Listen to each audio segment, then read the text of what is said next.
Greetings and welcome to this week's edition of One Big Thing. Kurt Goulding here, and today's One Big Thing is Russia. You know, as we sit and watch this incredible war of attrition taking place between Russia and Ukraine, the only losers are the Western world. Europe's going to freeze to death this winter, and prices here are going crazy in the U.S. and around the world.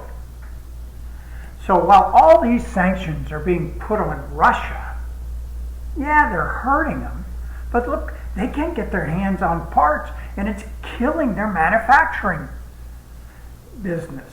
And electronics, nearly impossible.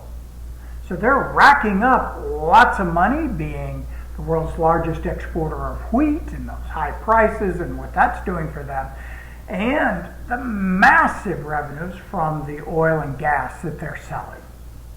Now that's cool for the next 12 to 18 months. These guys will be fine. They're rolling in dough, but no place to spend it.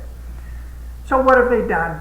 They've strengthened their relationships with the Chi-Coms, the Norcos, and the Iranians. Man, don't you think that's a great party to come to? Everybody's sitting around, got their one hand on their gun and the other on their knife, and nobody dares turn their back on each other. And how do you come to any kind of an agreement that means anything? Not one of them has integrity in their vocabularies. China and India are buying records amount of oil from the Ruskies at big discounts.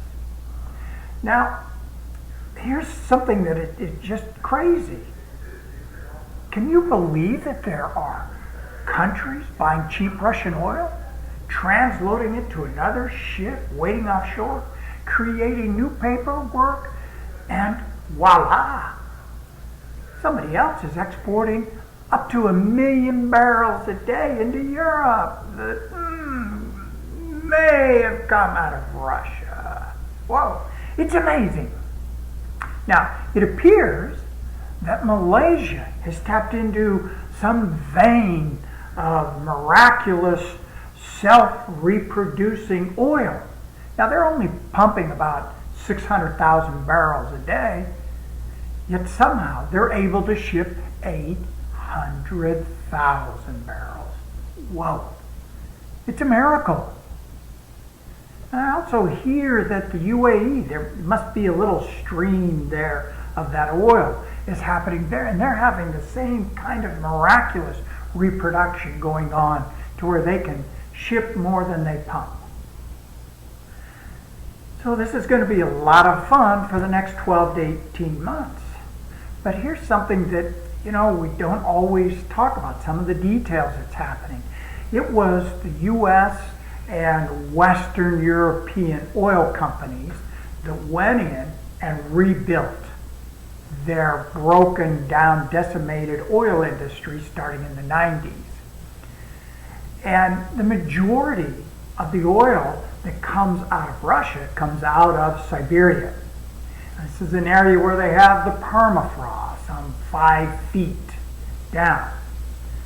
Now, once they start shutting off oil, which is what they're having to do because global demand is down, so they're having to slow their pumping. And with these wells up in Siberia that they shut down, water starts coming up instead of oil. And shortly, all that's going to be a frozen country, and the pipes will freeze, crack, and that well, it may take 30 years to rehab some of those oil fields out there. And, in addition, with all the sanctions and jockeying around and what have you, Russia's a major exporter of fertilizer, potash, ammonia, coal, steel, aluminum. Man, this sets the stage for a real mess for ag production globally. Oh yeah. And overnight, Mr. Vlad has indicated that he's sick and tired of being a nice guy. He's indicating that he's going to shut down that corridor that he's allowing corn and wheat to be exported out of Odessa. We'll see. There's nothing bearish out there other than the global economy contracting. U.S. corn yields are expected to be less. You know, we had Pro Farmer come in at 168.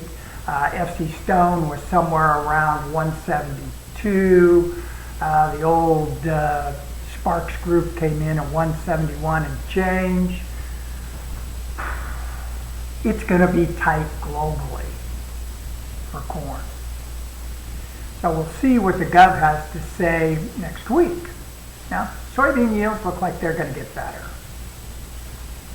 But look, hang on to your hats. It's going to be a wild next 2 years or so. So until next time, happy trading.